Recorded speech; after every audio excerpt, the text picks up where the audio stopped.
नमस्कार दोस्तों, गार्गी क्लासेस पर आपका स्वागत है। डेट आज की 31 जुलाई 2021 और देख लेते हैं इंडियन एक्सप्रेस की इंपॉर्टेंट न्यूज़ और एक्सप्लेन पेज से इंपॉर्टेंट आर्टिकल्स जो अभी हम डिस्कस करने वाले हैं इस वीडियो में।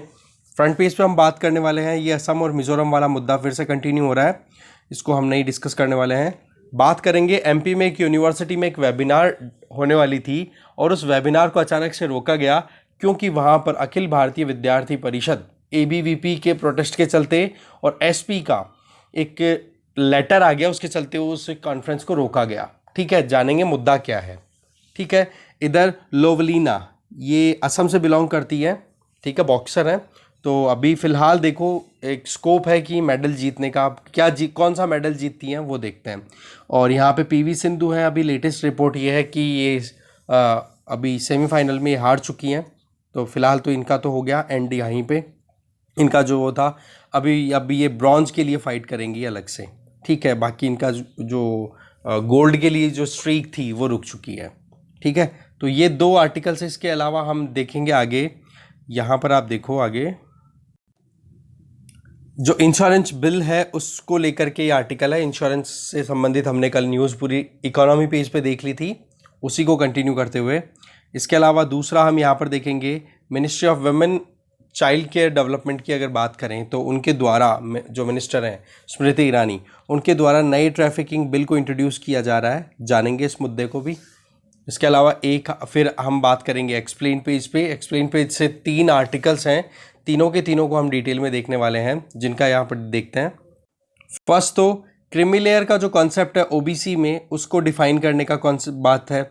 दूसरी है कि जो आर्चर्स हैं, तीरंदाज होते हैं, उनकी हार्ट बीट कितनी है, किस हिसाब से उनकी परफॉर्मेंस पे हार्ट बीट का असर आता है, कैसे बिना किसी कंटेक्ट के हार्ट बीट मेज़र की जा रही है आजकल। ठीक है, तो उस टेक्नोलॉजी के बारे में थोड़ा जानेंगे। और जुवेनाइल जस्टिस एक्ट में अभी जो चेंजेस लाए जा रहे हैं उसमें जो जुवेनाइल ऑफेंडर्स हैं उनके लिए और डिस्ट्रिक्ट मजिस्ट्रेट है उनके लिए क्या प्रोविजंस है, जानेंगे। इसके अलावा इकोनॉमी पेज पे थोड़ा सा ये देखेंगे टीचर्स स्टॉक ऑप्शन कि गिग वर्कर्स में पहली बार इस तरीके का ऑप्शन निकाल रही है अनअकैडमी, थोड़ा सा मुद्दा जानेंगे क्या है। इसके अलावा यहाँ पर डिस्कॉम जो डिस्ट्रीब्यूशन कंपनीज है उनके लिए नई स्कीम लाई जा रही है इस साल के अंत तक उनको बेनिफिट प्रोवाइड करने के लिए, तो एक थोड़ा सा इस पर नज़र डालेंगे। बाकी बची हुई जितनी भी न्यूज़ है उन पर एक बार पूरा ब्रीफली एक बार देख लेंगे। वर्ल्ड पेज भी बच गया, स्पोर्ट्स वाला भी है, इन सबको ठीक है देख लेते हैं डिटेल में जो भी हमारे इंपॉर्टेंट न्यूज़ है उसको। पहली न्यूज़ है एमपी की यूनिवर्सिटी ने देखो एक वेबिनार को रोक दिया क्योंकि वहाँ पर एबीवीपी जो स्टूडेंट्स की ग्रुप है उसके द्वारा प्रोटेस्ट किया गया और एसपी सुपरिटेंडेंट ऑफ पुलिस के द्वारा भी एक नोटिस भेजा गया, एक लेटर भेजा गया वहाँ पर जो भी इस वेबिनार को ऑर्गेनाइज कर रहे थे। बेसिकली यूनिवर्सिटी का नाम है डॉक्टर हरी सिंह गौड़ यूनिवर्सिटी। यहाँ पर एंथ्रोपोलॉजी से संबंधित एक वेबिनार हो रही थी इंटरनेट पे, जिसमें इस वेबिनार को रोकने की कोशिशें की गई प्रशासन के द्वारा। और इसमें मेन जो मुद्दा था वो ये कि इस वेबिनार को कंडक्ट होने से पहले यूनियन मिनिस्ट्री ऑफ एजुकेशन से अप्रूवल लेना था और वो परमिशन लेने में ये वेबिनार फेल हो जाती है। फिर भी उसके बावजूद यहाँ पर ये वेबिनार कंडक्ट होती है और इसको फिर बाद में जो सुपरिटेंडेंट ऑफ पुलिस उनके द्वारा भी लेटर भेजा जाता है, ठीक है, सागर डिस्ट्रिक्ट ऑफ मध्य प्रदेश यहाँ से, और साथ में एबीवीपी जो स्टूडेंट ग्रुप है उसके द्वारा भी प्रोटेस्ट किया जाता है। ऐसे में फिर अचानक से इसको वेबिनार को रोका जाता है। अब यहाँ पर आप देखो कि एसपी ने क्या बोला। एक तो ये कि सेक्शन 505 ऑफ आईपीसी जिसके तहत ये स्टेटमेंट है कि आप पब्लिक मिसचीफ क्रिएट करना चाह रहे हो, पब्लिक में एक तरीके से जो शांति स्थापित हो रखी है उसको ख़त्म करना चाह रहे हो कैसे भी करके, या एक ऐसा माहौल बना रहे हो जो कि सोसाइटी के लिए हार्मफुल हो सके। तो इस तरीके के लेटर भेजे गए। आप देखोगे यहाँ पर डिफरेंट प्रोफेसर्स यहाँ पर पार्टिसिपेट कर रहे थे, जिनमें जो CSIR के प्रोफेसर भी हैं, ऐसे ही आप देखो IIT हैदराबाद के प्रोफेसर भी हैं। सेम चीज़ आप देख सकते हो bridge water state university Massachusetts USA के भी एक प्रोफेसर थे। तो बेसिकली वेबिनार का जो कॉन्सेप्ट था वो था कि कल्चर एंड लिंग्विस्टिक जो हर्डल्स हैं साइंटिफिक टेम्पर को अचीव करने में, उनके ऊपर बात हो रही थी। मतलब कि आज हम साइंस की बात करें, साइंस में एडवांसमेंट लाना चाह रहे हैं, तो वहाँ पर कल्चर और लैंग्वेज ये दोनों मिलकर के किस तरीके से एक हर्डल का काम करती है। तो इस मुद्दे को लेकर के ये सारा प्रोटेस्ट था और ऐसे में फिर बाद में इस वेबिनार को कैंसिल किया जाता है। तो जब ये वेबिनार कैंसिल हुई तो आप देखोगे कि इनमें एक जो प्रोफेसर गुहार राजा जब पार्टिसिपेट कर रहे थे तो बोले ये इंसिडेंट बहुत ही ज़्यादा डिस्टर्बिंग है। इस तरीके का माहौल लगता है जैसे यूरोप में 15th और 16th सेंचुरी में जब गैलीलियो और ब्रुनो ने अपनी तरफ से नए साइंटिफिक मेथड्स इन्वेंट किए थे और चर्च के अगेंस्ट में बातें बोलने के चक्कर में उनको फिर फांसी की सज़ा दे दी गई थी। बोला आप कैसे एक स्टेट मशीनरी की एक्टिविटीज़ को ऐसे आगे ला रहे हो जिससे कि साइंटिफिक टेम्पर कोई डेवलप नहीं होना देना चाह रहे। बोले ये तो यूरोप में जो मेडिवल पीरियड की जो थॉट थी, बोले वो आप अप्लाई करने की कोशिश कर रहे हो। ठीक है, साथ में कॉन्स्टिट्यूशन में भी हमारे राइट दिया हुआ है freedom of speech and expression, और साथ में हमारी जो फंडामेंटल ड्यूटीज़ है article 51A which was added in 1976 through 42nd constitutional amendment act of 1976। ठीक है, तो उसमें सीधा सा लिखा हुआ है साइंटिफिक टेम्पर को आप प्रमोट करोगे तो वो चीज़ें आप कैसे हार्म कर रहे हो, कैसे रोक सकते हो, ये चीज़ बताई जा रही है। आगे चलते हैं। पार्लियामेंट का जो मॉनसून सेशन चल रहा है उसमें देखो निर्मला सीतारमन जो हमारी फाइनेंस मिनिस्टर हैं उनके द्वारा बिल लाया गया है जनरल इंश्योरेंस कंपनीज के अंदर जो डिसइन्वेस्टमेंट का कॉन्सेप्ट है उसको बढ़ाने के लिए।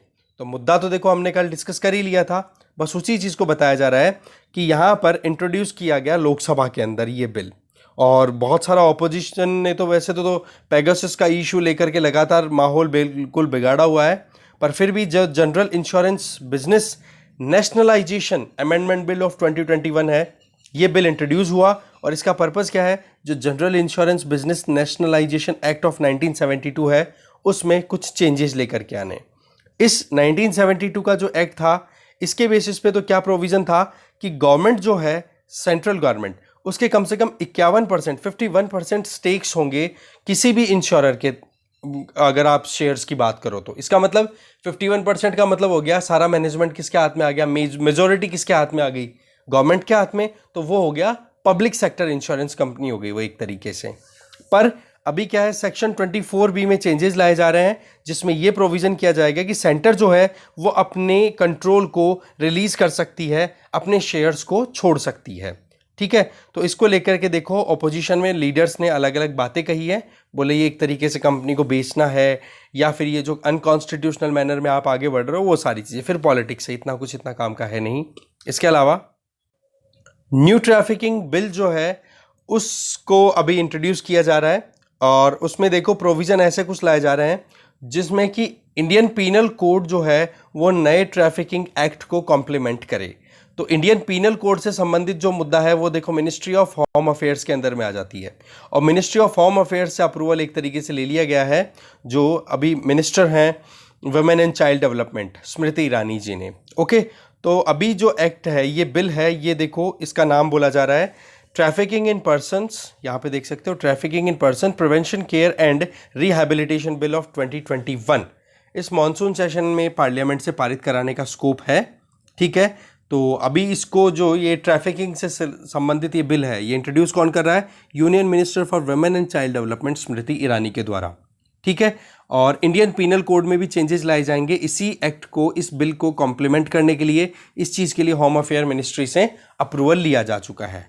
देखो इसमें क्या है कि अभी जो है प्रोटेक्शन केवल विक्टिम्स को, जो लोग भी परेशान हैं ट्रैफिकिंग के लिए, ट्रैफिकिंग के चलते, मतलब कि आप खरीद फरोख्त करते हो या फिर एक तरीके से किसी दूसरे की बिना कंसेंट के उनके शरीर के मोल भाव लगाते हो। ठीक है, तो उन चीज़ों में जो विक्टिम्स हैं, जो वाकई में पीड़ित हैं, उनका प्रोटेक्शन तो होगा ही, पर उसके साथ साथ में जिन लोगों ने भी विटनेस किया है ऐसा होते हुए, उन विटनेसेस को भी प्रोटेक्शन प्रोवाइड करने की बात की जा रही है इस ह्यूमन ट्रैफिकिंग क्राइम के अगेंस्ट में। मतलब विटनेस और विक्टिम, मतलब जो गवाह है और जो पीड़ित है, दोनों को प्रोटेक्शन देने की बात की जा रही है।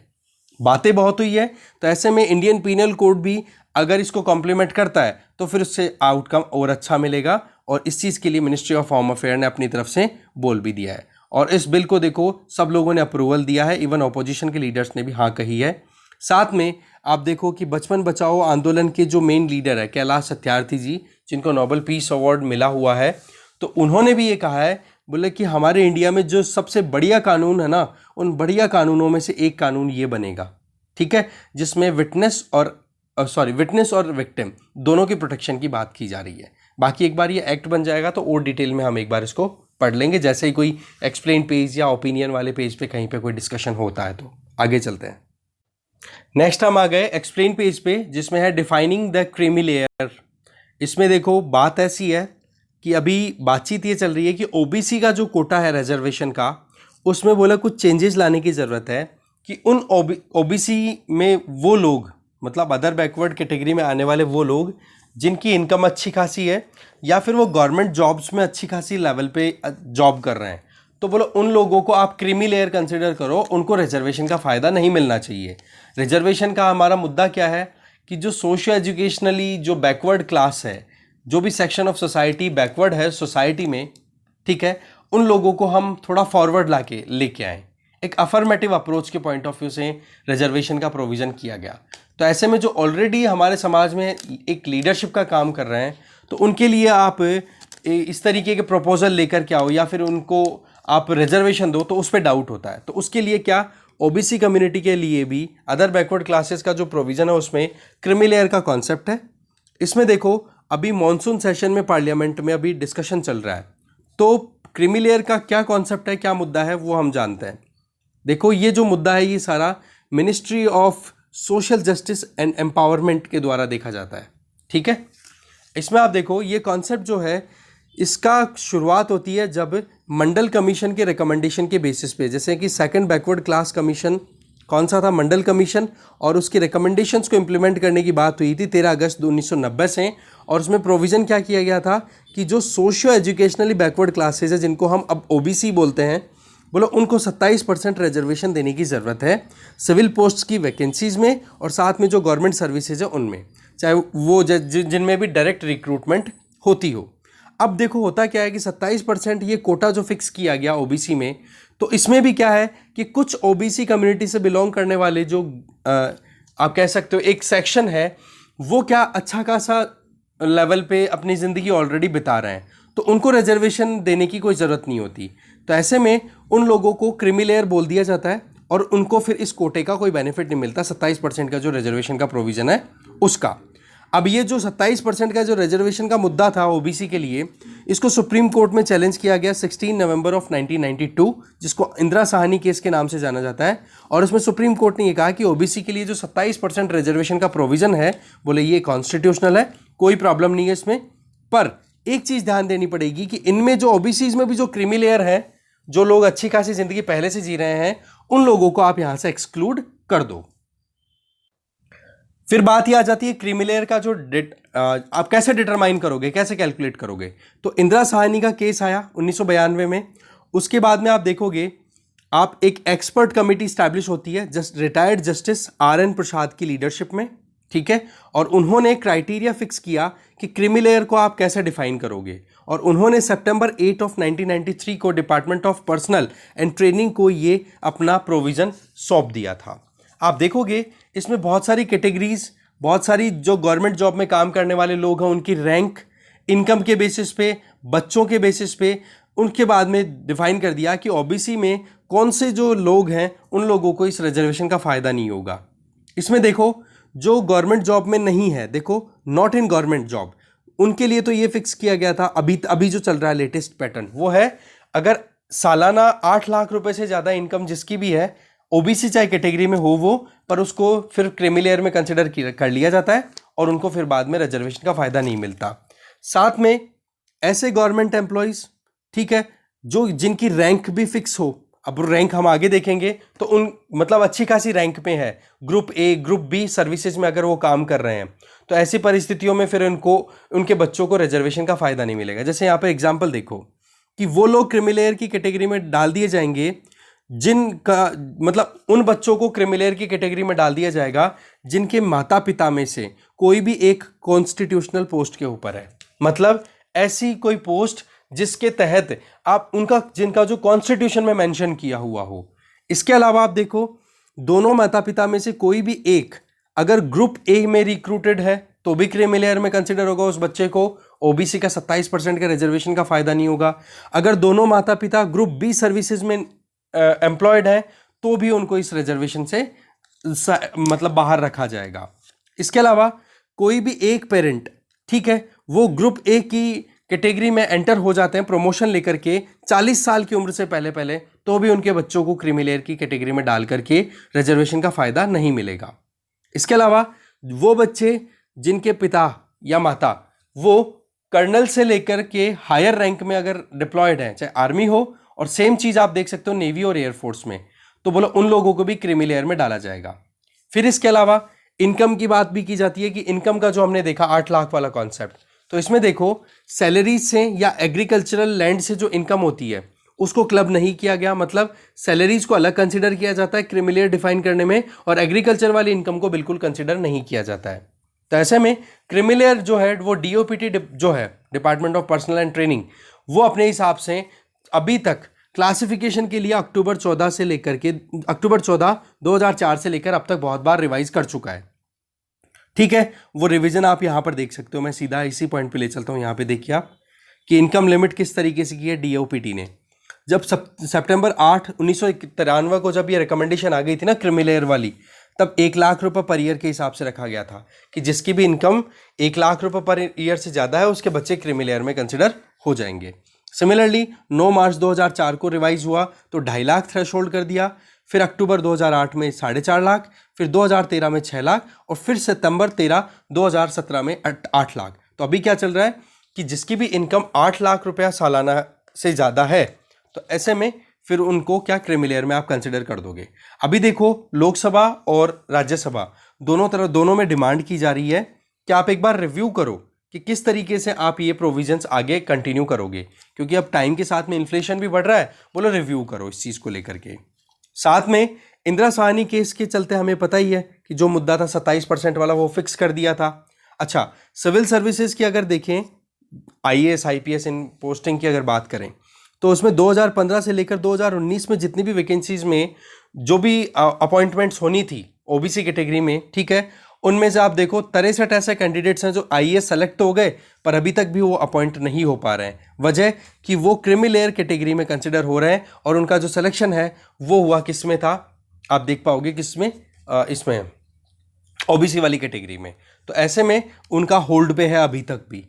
तो ये मुद्दे क्या होते हैं, फिर बाद में करियर के साथ में खिलवाड़ वाली चीज़ें हो जाती है ना, तो ऐसे में वो चीज़ें पहले से क्लियर हो तो ठीक रहता है। रिवीजन की बात हम ऑलरेडी कर ही चुके हैं, टाइम टाइम पे रिवीजन किया जा चुका है। फिर इसके अलावा आगे देखें कि गवर्नमेंट ने क्या प्रपोजल दिया है, उसकी अगर देखें तो ministry of social justice and empowerment की बात करें तो उनके द्वारा देखो national commission for backward classes को ये अपनी मुद्दे को आगे फॉरवर्ड कर दिया था कि भाई हम कैसे क्रीमी लेयर वाले कॉन्सेप्ट को रिव्यू कर सकते हैं, आप अपनी तरफ से सजेशंस दो। तो आप देखोगे ये ड्राफ्ट जो था वो कैबिनेट के द्वारा अपनी तरफ से आगे फॉरवर्ड कर दिया गया था, जिसमें ये था कि सभी इनकम्स को हम इंक्लूड करेंगे, सारी सैलरीज को कैलकुलेट किया जाएगा जो कि इनकम टैक्स के लिए हम कैलकुलेट करते हैं नॉर्मली। हाँ, एग्रीकल्चर इनकम को हम एक्सक्लूड अभी भी करके रखेंगे, एग्रीकल्चर से होने वाली इनकम को हम नहीं ध्यान देंगे जब भी क्रीमी लेयर को हम फाइनलाइज करेंगे। पर आप देखोगे ये जो ऑल इनकम वाला कॉन्सेप्ट है, इसके बारे में department of personal and training के द्वारा एक कमेटी स्टैब्लिश की गई थी, बीपी शर्मा। उन्होंने ये रेकमेंड दिया था कि सभी इनकम्स को आप इंक्लूड करो जब भी क्रीमी लेयर का आप कैटेगराइजेशन कर रहे हो। तो हाँ, एग्रीकल्चर वाली आप जो इनकम है उसको एक्सक्लूड करके चलो।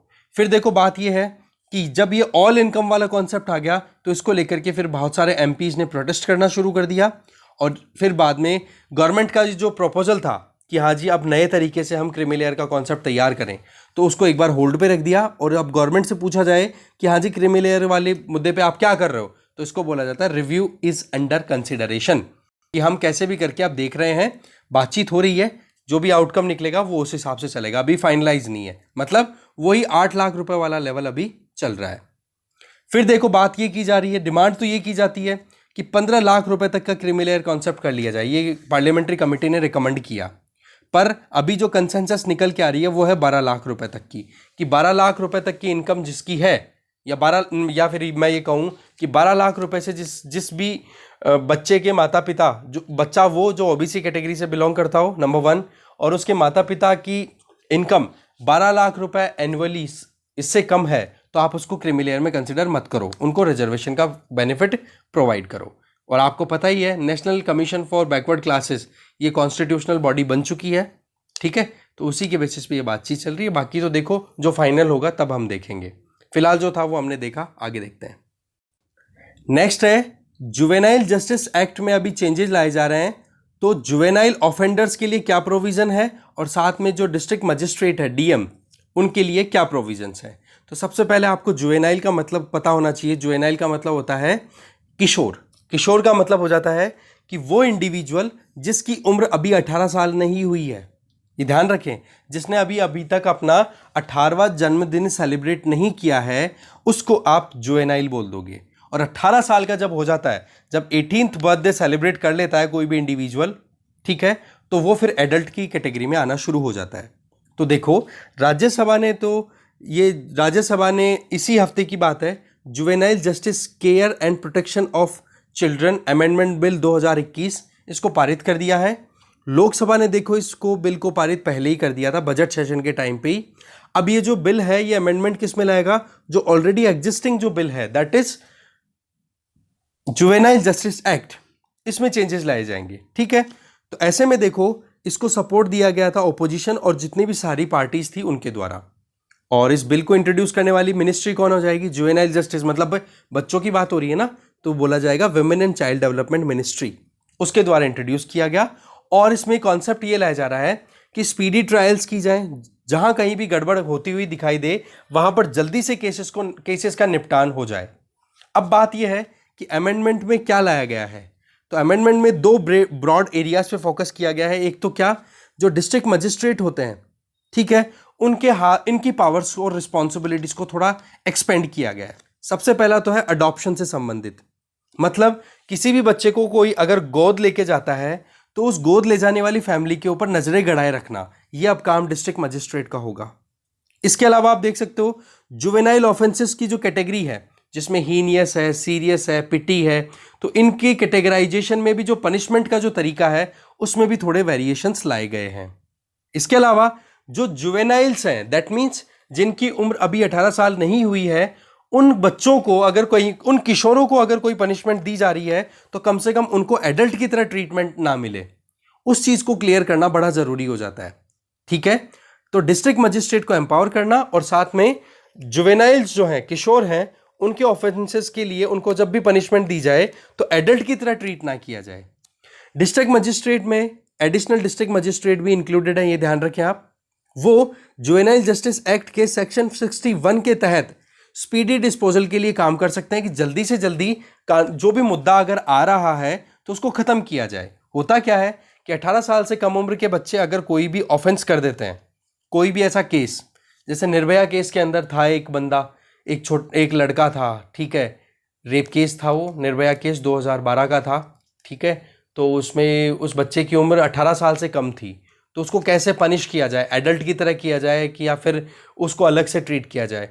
तब फिर 2015 में जुवेनाइल जस्टिस एक्ट आया था कि जुवेनाइल्स जो हैं, किशोर जो हैं, 18 साल से कम उम्र के जो बच्चे हैं, वो अगर कोई भी क्राइम कर देते हैं तो उनको कैसे पनिश करने की ज़रूरत है, क्या उनको कोई स्पेशल ट्रीटमेंट देने की ज़रूरत है, उसके लिए ये कानून लाया गया था। ठीक है, तो ऐसे में स्पीडी डिस्पोजल और अकाउंटेबिलिटी फिक्स करना, ये ड्यूटी किसकी होगी, डिस्ट्रिक्ट मजिस्ट्रेट या फिर उनके साथ में जो एडिशनल डिस्ट्रिक्ट मजिस्ट्रेट्स होते हैं, एडीएम्स होते हैं, उनके लिए।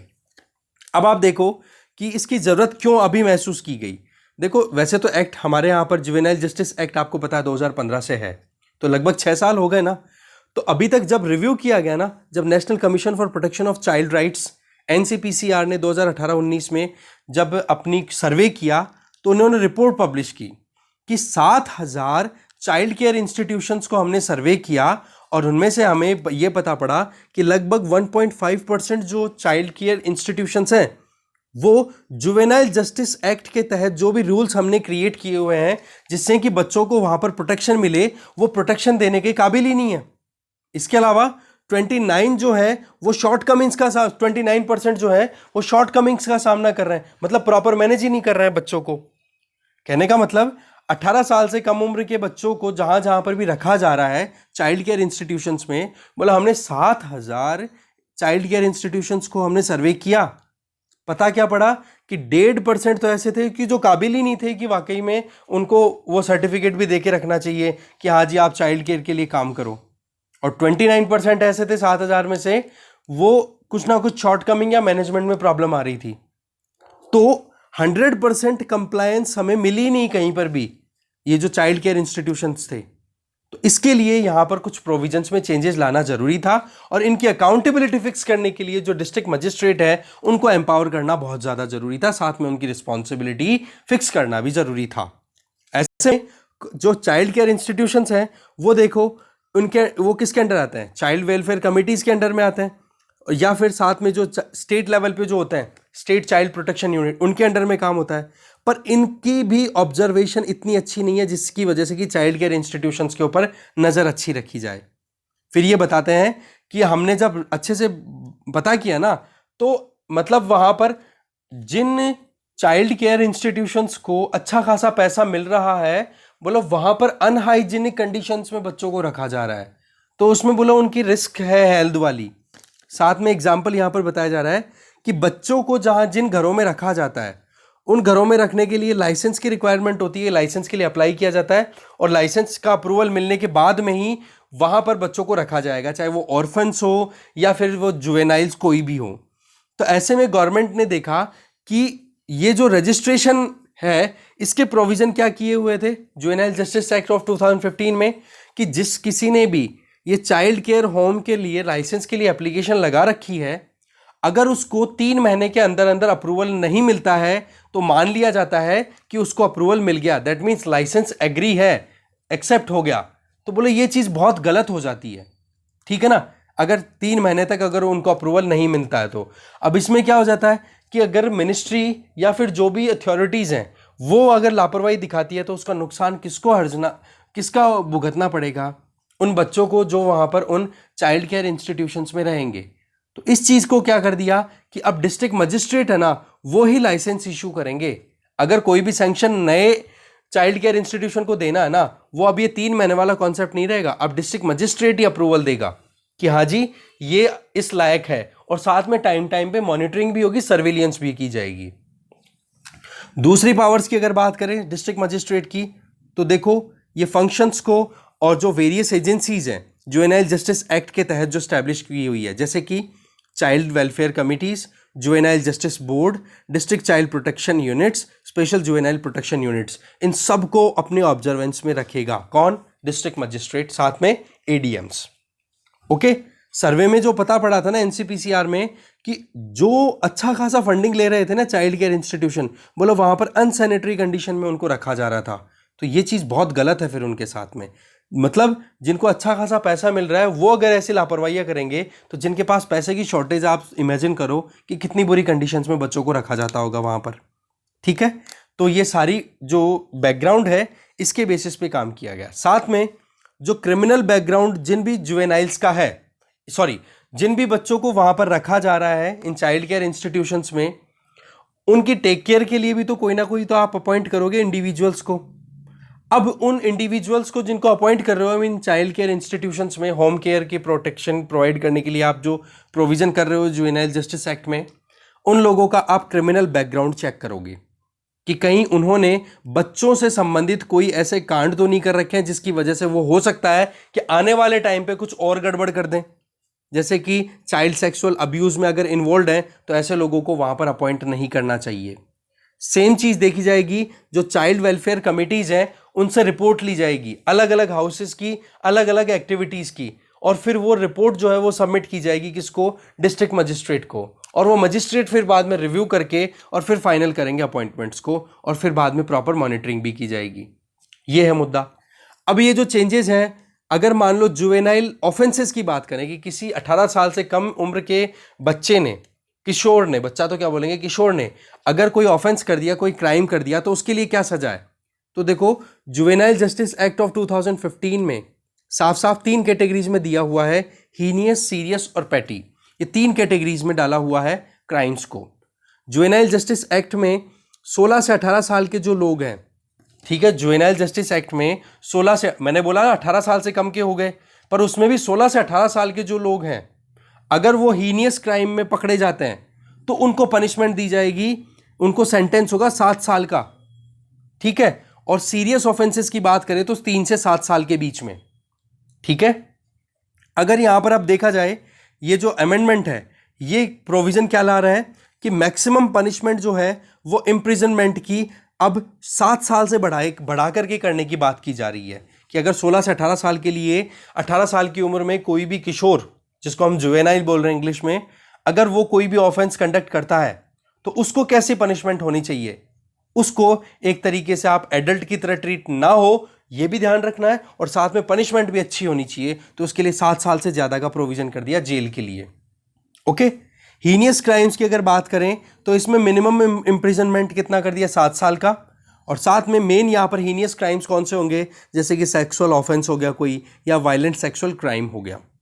ठीक है, अब आप देखोगे यहां पर कोई भी मिनिमम सेंटेंसेस के बारे में दिया हुआ नहीं था पहले, अब यहां पर प्रोविजन कर दिया गया है क्लियर। ठीक है, सीरियस क्राइम्स की बात करो, जैसे कि ड्रग सेल करना, अल्कोहल से संबंधित कोई अगर काम कर रहा है तो उसके लिए भी पनिशमेंट के प्रोविजन किए गए हैं। और साथ में इस एक्ट में अभी जो नया आ रहा है, इसमें जो ऑफेंसेज है बच्चों के अगेंस्ट में होने वाले, उनके लिए भी इंप्रिजनमेंट का प्रोविजन कर दिया गया है। ठीक है, 7 साल के लिए। तो ये प्रोविजन है। तो चैलेंजेस क्या है सामने, वो देखो बात ऐसी है कि अमेंडमेंट तो ला दिए, बहुत ही अच्छे हैं, पर इनको इंप्लीमेंट करने के लिए ज़्यादा रिस्पॉन्सिबिलिटीज आपने डाल दी किस पे, डिस्ट्रिक्ट मजिस्ट्रेट पे। तो चैलेंजेस सीधे अब इनको फेस करने पड़ेंगे। सारे जो प्रोसेसेस की आपने बात की, जैसे कि CWC हो गया, या जुवेनाइल जस्टिस बोर्ड हो गया, चाइल्ड केयर इंस्टीट्यूशन हो गए, डिस्ट्रिक्ट चाइल्ड प्रोटेक्शन यूनिट्स हो गई, या स्टेट चाइल्ड प्रोटेक्शन यूनिट्स की बात करो, या स्पेशल जुवेनाइल पुलिस यूनिट्स की बात करो, ये सारी की सारी अब किसके हाथ में रहेगी, DM के। पर रेगुलर बेसिस पे इनके साथ में मीटिंग करना एक डिफिकल्ट टास्क हो जाएगा, सबके साथ में एंगेज करना। साथ में चाइल्ड प्रोटेक्शन के लिए स्पेसिफिक ट्रेनिंग प्रोवाइड करना, ये बहुत ज़्यादा ज़रूरी है डिस्ट्रिक्ट मजिस्ट्रेट्स को, तब जा करके फिर वो और अच्छे से काम कर पाएंगे। और प्रॉपर अगर टाइम पे ट्रेनिंग नहीं दी, इक्विपमेंट आपने अच्छे से नहीं दिए, तो फिर लॉ चाहे आप कितने अच्छे बनाओ, इंप्लीमेंट होने में प्रॉब्लम आती है। ठीक है ना, तो ये चीज़ बताई जा रही है। आगे चलते हैं। नेक्स्ट देखो, एक्सप्लेन पेज से ही है कि किस तरीके से जो आर्चर तीरंदाज हैं उनकी हार्ट बीट को मेजर किया जा सकता है जब वो कंटेस्ट में पार्टिसिपेट करते हैं। तो हार्ट बीट जो है उसको मेजर करने का कॉन्सेप्ट जो है वो देखो, स्विस कंपनी ने 2012 में, जिसका नाम है टाब्रास्को, ठीक है, उन्होंने एक मिनिएचर डिवाइस क्रिएट किया था 2012 में। उसके ऊपर एक्सपेरिमेंट किए गए थे, जिसमें ये चेक करना था कि 1 मिनट में कितनी बार हार्ट बीट कर रहा है जब भी ये जो आर्चर्स हैं, तीरंदाज हैं, पार्टिसिपेट करते हैं। जैसे इंडिया की तरफ से जो तीरंदाज मेन है लीडिंग में, वो रहती है दीपिका कुमारी।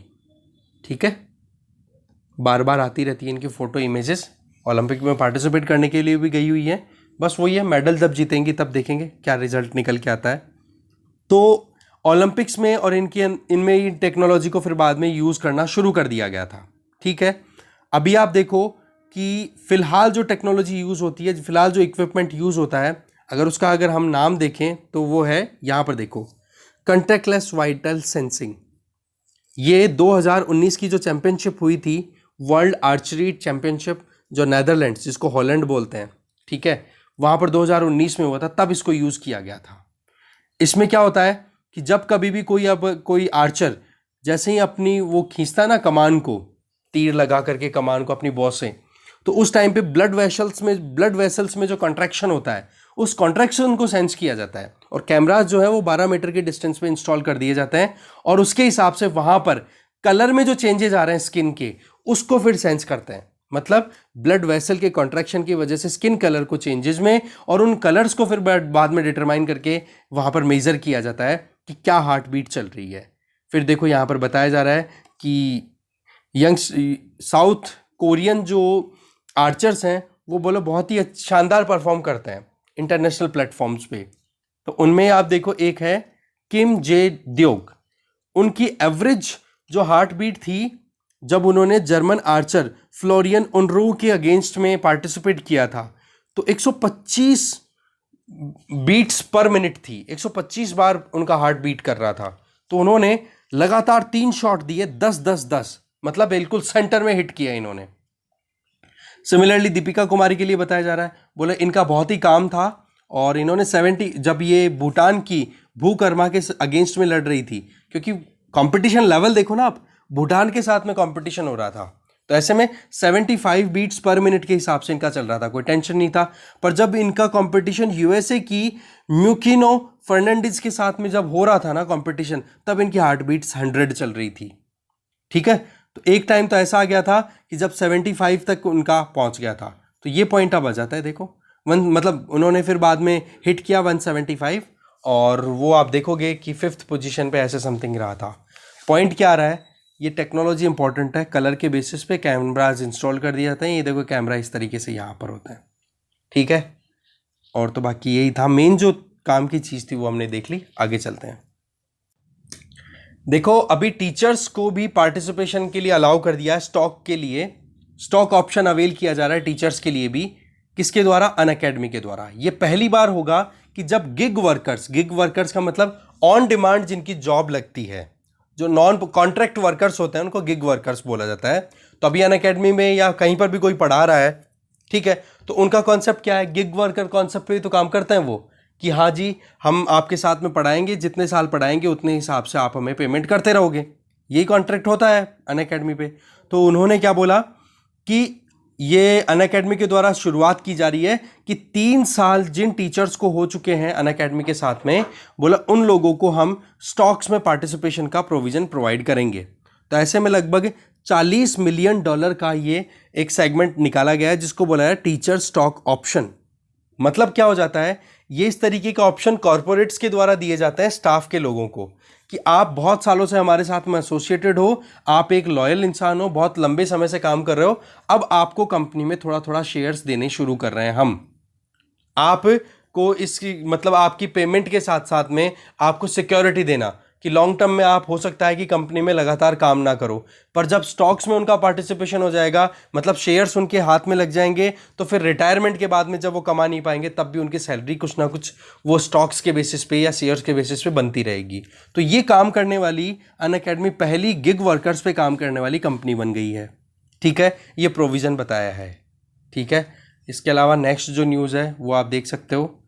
डिस्कॉम्स को थोड़ा सा और रिलैक्स करने के लिए अभी नई स्कीम जो है साल के अंत तक एक्सटेंड कर दी है, जिसमें वो ज्वाइन कर सकते हैं। देखो 2015 में जो ये डिस्ट्रीब्यूशन कंपनीज है जिनको हम डिस्कॉम्स बोलते हैं, जो इलेक्ट्रिसिटी सप्लाई इंश्योर करती है हम तक, ओके, तो नवंबर 2015 में उदय स्कीम आई थी, ठीक है। तो उस उदय स्कीम में टारगेट किया गया था कि एटीएनसी लॉसेस का मतलब होता है aggregate technical and commercial losses, मतलब कि आप जो ट्रांसमिशन कर रहे हो उसमें कितना लॉस हो रहा है इलेक्ट्रिसिटी का, नंबर 1, प्रोडक्शन में कितना लॉस हो रहा है वो, और नंबर 2 आपका आ जाता है कॉमर्शियल, कि आपने हिसाब किताब लगाया तो उसमें कितना नुकसान हो रहा है। तो उनको कंबाइंडली बोला जाता है AT&C। इन लॉसेस को रिड्यूस करना था। टारगेट क्या था कि उस टाइम पे चल रहा था 2015 में AT&C लॉसेस जो थे वो थे 23.9%, टोटल जितनी स्ट्रेंथ थी डिस्कॉम्स की उसका, तो उसको रिड्यूस करके 15% तक लाना था। और एक और जो कॉन्सेप्ट है वो आता है ACS-ARR। इसको बोला जाता है, आप इसको सीधा मानो रेवेन्यू और जो कॉस्ट लग रही है, मतलब खर्चा कितना लग रहा है और इनकम कितनी हो रही है, उसके बीच का जो गैप था उसको भी रिड्यूस करके 0 तक लाना था। क्योंकि 2015 में कितना चल रहा था, 0.65% चल रहा था, उसको रिड्यूस करके 0 तक लाने का टारगेट किया गया था। तो ऐसे में उदय स्कीम का टारगेट फिक्स, क्लियर। पर रिजल्ट क्या निकलता है कि अभी करंटली अगर देखा जाए तो AT&C लॉसेज जो 15% का टारगेट किया था वो ना अचीव होकर के अभी भी 19.7% पे चल रहे हैं। और कोस्ट रेवेन्यू वाला जो गैप है जिसको हम ACS-ARR गैप बोल रहे हैं, वो 0% ना आकर के अभी भी 0.52 पर यूनिट के हिसाब से लॉस पे चल रहा है। तो ये जो चीज है इसको करेक्ट करने के लिए अभी सेंट्रल गवर्नमेंट के द्वारा नई स्कीम लाई जा रही है जो कि इस उदय स्कीम को रिप्लेस करेगी, ओके। इसमें 3.03 लाख करोड़ का प्रोविजन किया जा रहा है। अब स्कीम का देखो नाम अभी तक इस आर्टिकल में दिया हुआ नहीं है, जैसे आगे पता पड़ेगा हम देख लेंगे, ओके। आगे चलते हैं। फिर देखो वर्ल्ड पेज पे ज़्यादा वैसे कुछ इंपॉर्टेंट न्यूज़ नहीं है जिसको हम इन डेप्थ स्टडी करें। देखो स्नूपिंग स्कैंडल को लेकर के इजराइल में बहुत ज़्यादा सीरियसनेस देखने को मिल रही है। NSO के अगेंस्ट में इन्वेस्टिगेशन के लिए अब पैनल स्टैब्लिश कर दिया गया है इजराइल में ही, क्योंकि जो ये पेगासस है ये NSO नहीं दिया। और NSO के ऊपर क्या लग रहा है कि भाई हमने तो केवल और केवल बेचा था किसको, जो भी परमानेंट ये जो गवर्नमेंट अथॉरिटीज़ हैं उन्हीं को, हम एजेंसीज को, लॉ एंड ऑर्डर मेंटेन करने वाली एजेंसीज को प्रोवाइड किया है। तो बोलो वो लोग मिसयूज़ करते थे, हम उसका क्या करें। तो उसके लिए इन्वेस्टिगेशन हो रहा है। डेल्टा वेरिएंट के चलते लगातार केसेस आ रहे हैं। देखो इजराइल में 3rd जैब देना शुरू कर दिया है बूस्टर वैक्सीनेशन का। चाइना में केसेस बहुत बढ़ गए हैं। इधर देखो $100 देने की बात कर दी है जो बाइडेन ने स्टेट एडमिनिस्ट्रेशन को, जो वहां पर 50 स्टेट्स है ना यूएसए में, उनको ये बोला कि आप $100 तक की बात करो कि जो भी वैक्सीन लेगा उसको $100 मुफ्त में दिए जाएंगे। इतने मतलब नाकारा हो गए हैं यूएसए के लोग। H1B वीजा के एप्लीकेंट्स को सेकंड लॉटरी के प्रोविजन के बेसिस पे एक बार देखा जाएगा। H1B वीजा के बारे में आप एक बार देख लेना। इसके अलावा आप देखो यहाँ पर और तो कोई इंपॉर्टेंट इतनी न्यूज़ है नहीं। हाँ, यहाँ पर आप देख सकते हो कि अफगान वॉर के टाइम पे यूएसए के सपोर्ट करने वाले जो लोग भी अफगानिस्तान के लोग थे ना, अब उनको एयरलिफ्ट किया जा रहा है, उनकी प्रोटेक्शन इंश्योर की जा रही है, ले जाया जा रहा है यूएसए में या कहीं और सेफ जगहों पर इनको सेटल करने की बात की जा रही है। ठीक है, तो ये कुछ बातें थी। स्पोर्ट्स में देखो अभी तक भी हमें कोई मेडल मिला नहीं है, तो जब मिलेगा उसी से संबंधित ज़्यादा न्यूज़ है, ओलंपिक से रिलेटेड ही। ठीक है, अभी एक सिल्वर जीता हुआ है मेरा भाई चानू, वेट लिफ्टर, आपको पता ही है। और इसके अलावा एक राजस्थान की न्यूज़ है, वो और देख लेते हैं। देखो, राजस्थान सरकार ने डिसाइड कर लिया है मिनिमम वेजेस को राइज करने के लिए, और इसके लिए चीफ मिनिस्टर अशोक गहलोत जी का अप्रूवल भी मिल गया है। और मेन जो फोकस है वो ये कि जितनी भी कैटेगरीज हैं उन कैटेगरीज में एक दिन के हिसाब से 27 रुपया और ज़्यादा दिया जाएगा। अब देख लो अलग अलग कैटेगरीज में कौन कौन से वर्कर्स आते हैं। सबसे पहले अनस्किल्ड कैटेगरी की बात कर लो तो उनको पर डे के हिसाब से 252 रुपये दिए जाएंगे अब से, जो कि पहले कितने दिए जा रहे थे, 225 रुपये। ओके, तो ऐसे में मंथली उनकी इनकम कितनी हो जाएगी वेजेस के बेसिस पे, 6,552 रुपये। सेमी स्किल्ड वर्कर्स की बात करो, उनको पहले 237 रुपये दिन में मिलते थे, अब वो बढ़कर के 264 रुपये हो गए। तो ऐसे में 6,864 रुपये उनको मंथली मिलना शुरू हो जाएगा। ये स्टेट लेबर डिपार्टमेंट के द्वारा अभी नोटिफिकेशन रिलीज किया जा चुका है। इसके अलावा स्किल्ड वर्कर्स जो हैं उनको 276 रुपये पर डे के हिसाब से मिलना शुरू हो जाएगा, जो कि पहले कितना मिलता था, 249 पर डे के हिसाब से। तो ऐसे में अब उनकी मंथली इनकम कितनी हो जाएगी, 7,176 रुपये per month. Similarly high skilled workers की बात करो, उनको 326 रुपये पर डे के हिसाब से मिलना शुरू हो जाएंगे, जो कि पहले कितने मिलते थे, 299 रुपये। ऐसे में अब उनकी मंथली इनकम कितनी होगी, 8,476 रुपये पर मंथ के हिसाब से। तो ओवरऑल आप देखो कि हर एक कैटेगरी के वर्कर्स को पर मंथ 702 रुपये और मिलना शुरू हो जाएंगे। और ये चीज़ जो अप्लाई हो रही है, एप्लीकेशन हो रहा है इसका 1 जुलाई 2020, मतलब पिछले साल से हो जाएगा इसकी एप्लीकेशन। ठीक है, तो ये मुद्दा है। इसके पहले भी वेजेस को हाइक मिली थी, वो 1 मई 2019 से अप्लाई हुई थी। ठीक है, और अभी जो हाइक है ये कब से इंप्लीमेंट हो रही है, 2020 के 1 जुलाई से। तो देखो डिस्कशन में इतना ही था। Thank you very much.